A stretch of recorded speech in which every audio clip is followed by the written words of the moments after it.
the king of clay. Hi there, welcome to Plain English, lesson number 306. I'm Jeff. JR is the producer, and you can find this full lesson at plainenglish.com/306. Coming up today, it was a French Open tennis tournament unlike any other this year. But one thing never changes at Roland Garros. Rafael Nadal won the men's singles tournament. The expression is wreak havoc, and we have a funny quote of the week.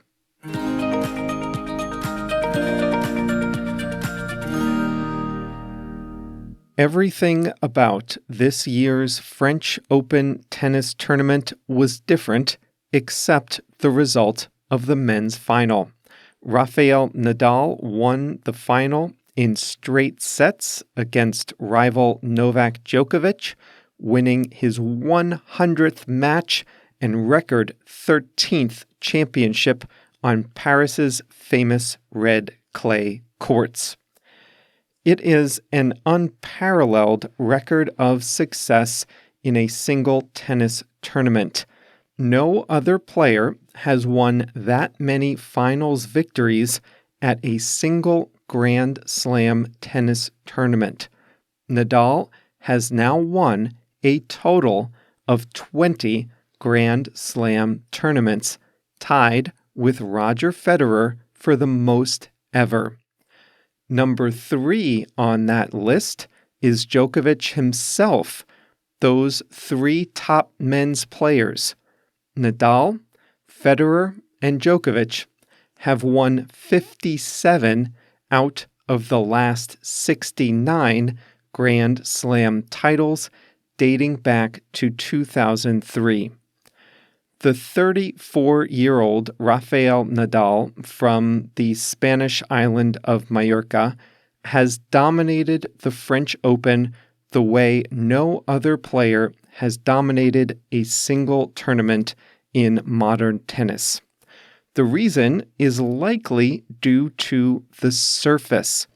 Tennis is played on one of 3 surfaces: grass, the most traditional, a hard court like what you see in the US Open or the Australian Open, and clay, which is the most common in Europe. This is the surface used in tennis tournaments in Barcelona, Madrid, Rome, Paris, and cities in Latin America as well. Each surface plays a little differently, which is why some players perform better on some surfaces. Nadal is unquestionably the king of clay. On a clay surface, the ball tends to bounce higher and lose its speed after it bounces.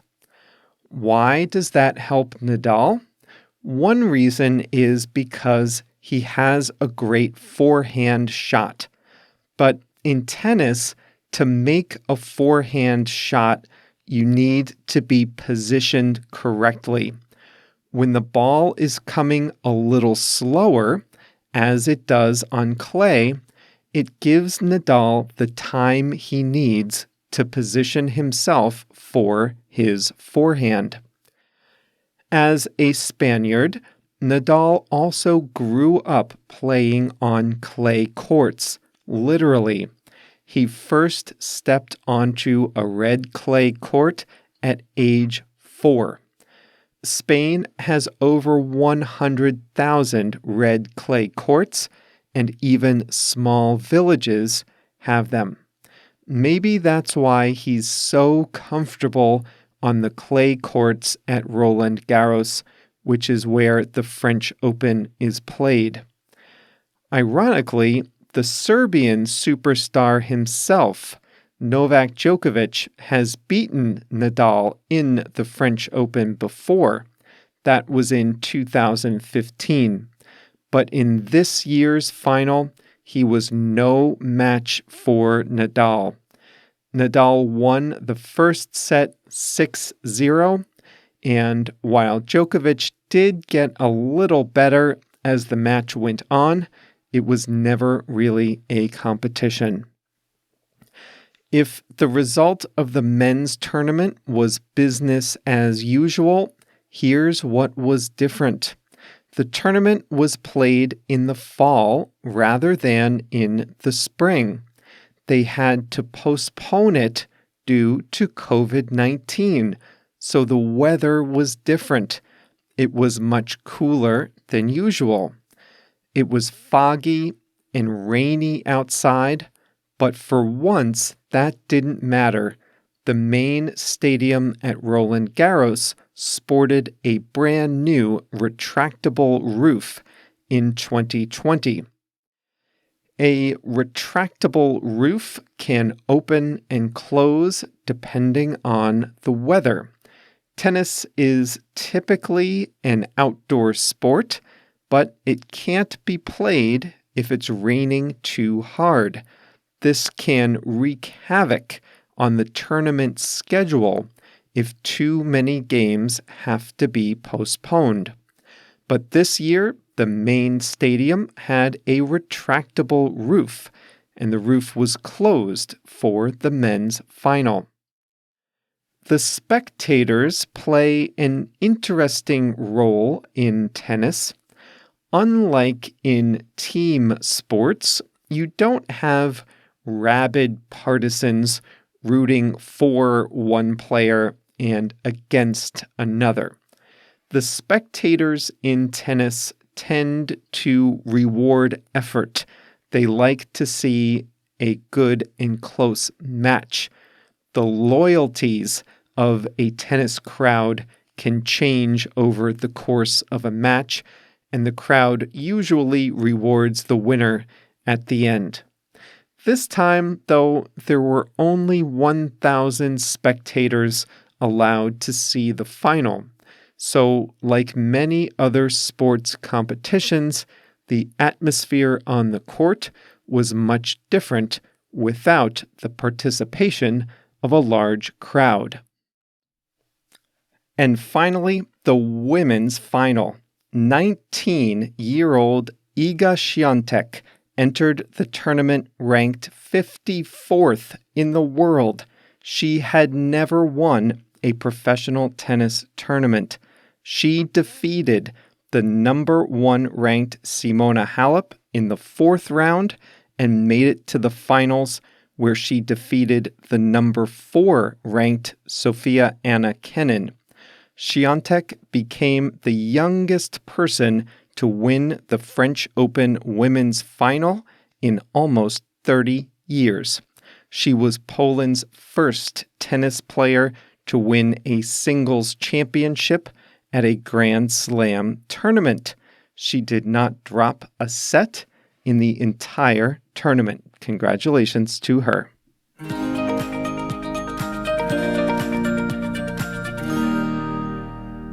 I got up early on a Sunday morning, tuned in at 8 o'clock a.m., ready to watch 2 of the best players fight it out.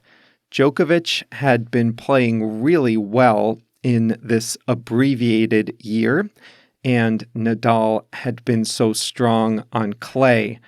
I was hoping it was going to be a competitive match, and I was rooting for Djokovic, but it was not to be. Nadal just dominated from the first game. We have a lot of listeners in Poland, so I bet you are excited about your first Grand Slam tennis champion. Hey, for those of you in Poland, how's my pronunciation of Iga Świątek?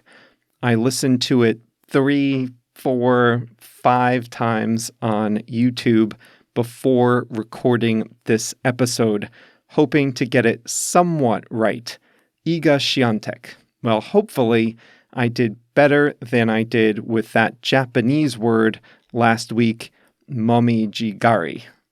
Well, if the same thing happens to you in English, We have a great tool as part of Plain English Plus, and that tool is our pronunciation exercise. And here's what we do. I give you a paragraph from the lesson to read out loud. You can record your voice right there on the website reading the paragraph.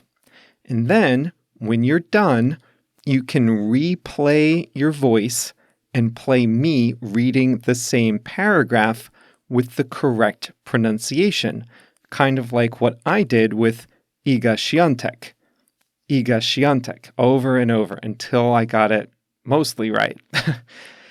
And anyway, you can bet I don't pick the easy paragraphs to put in this exercise either.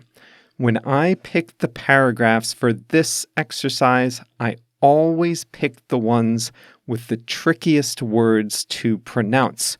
For example, the pronunciation exercise for this lesson has the word retractable in it. So you can practice pronouncing all these difficult words right on our website. Listen to yourself, try again, and get better and better at pronunciation. And that's all included in a Plain English Plus membership. And you can learn more at plainenglish.com/plus.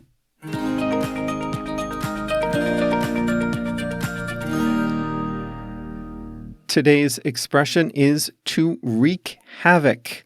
When something wreaks havoc, it causes a lot of trouble or confusion. Tennis is an outdoor sport, and tennis tournaments follow a strict schedule. But the weather can sometimes wreak havoc on the schedule. If it rains, the whole schedule is at risk because these are tournaments. The results of one match determine who plays in the next match, so they all have to be played in the right order. When rain cancels games, the schedule can get messed up. Wreak is one of those words that most often is used inside this phrase. I would say 95 to 99% of the times that wreak is used in a sentence, it's used with the word havoc, to wreak havoc. Maybe you've noticed that we use on with this expression. A heavy rainstorm can wreak havoc on a city. That means it causes trouble in the city by flooding streets. Social media can wreak havoc on your mental health. Smoking can wreak havoc on your lungs. Space junk could wreak havoc on satellites. This jet lag is wreaking havoc on my sleep schedule. If you fly overseas and you experience a big change in time zones, your sleep schedule is going to be messed up for a few days. The change in time zones will wreak havoc on your sleep schedule. If, on your vacation, you're experimenting with all kinds of new food, all those new flavors and ingredients can wreak havoc on your stomach, cause trouble on your stomach. The last thing that wreaked havoc on my stomach on vacation was the torta ahogada that I had in Guadalajara, Mexico. Potholes in the streets can wreak havoc on your car's alignment. Have you ever driven on a street with a lot of potholes, and then you find that the car doesn't go straight when you have the steering wheel in a neutral position? That means your car is out of alignment, and that can happen if you hit a lot of potholes. Potholes in streets are common where the climate changes between hot and cold all the time, and potholes can wreak havoc on your car. The Asian carp is a kind of invasive species of fish. The species somehow was brought to North America where it has no natural predators. It's the kind of fish that can give you nightmares because it's big, strong, and can even jump in a fishing boat. It gets into a river or a lake, eats all the local species, and nothing eats the Asian carp back. It really wreaks havoc on the natural habitat. It causes a lot of damage. Low ridership is going to wreak havoc on the budgets of public transportation systems. Every day I see the train go by empty, and I think there's nobody on these trains and buses. There's nobody paying the fares.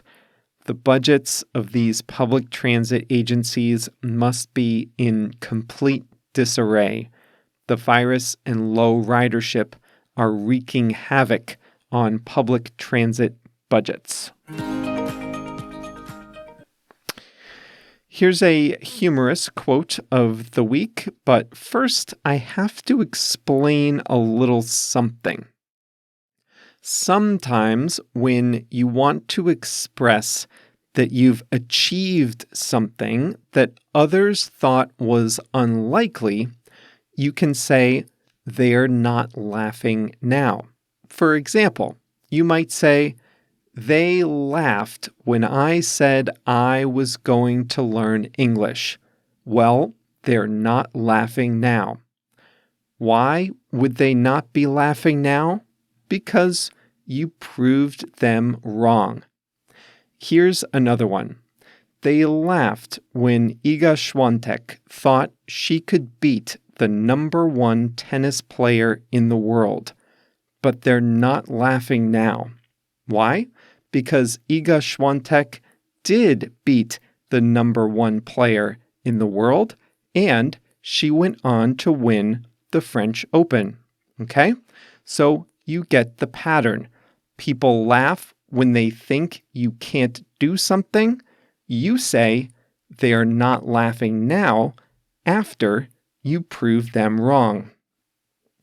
There was a British comedian named Bob Monkhouse.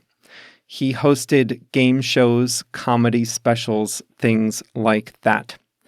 At the peak of his career, he said, "They laughed when I said I wanted to be a comedian. Well, they're not laughing now." And I just think that's really funny because it's a play on words and a joke at his own expense. He's a comedian, so his job is to make people laugh. So maybe they're not laughing at his expense, but if they're not laughing, then he's a bad comedian. I read that line in a magazine last week and I loved it, so I had to share it with you. So here's Bob Monkhouse on achieving his career ambition. They laughed when I said I wanted to be a comedian. Well, they're not laughing now. I think that's funny. All right, that's all for today. Iga Swiatek. I just wanted to say it one more time. Thanks for joining us once again. If you're getting hungry, then you might be ready to pull up a food delivery app. Before you do, you'll want to hear Thursday's lesson. That's all about the best and worst kinds of food to order for delivery. That's in lesson number 307, coming out on Thursday. Now, in the meantime, remember the fun continues on PlainEnglish.com, where you can find the full version of this lesson, including the video portion, quiz, pronunciation practice, like we talked about, and much more. So that's all at PlainEnglish.com/306. Remember, we'll see you right back here on Thursday.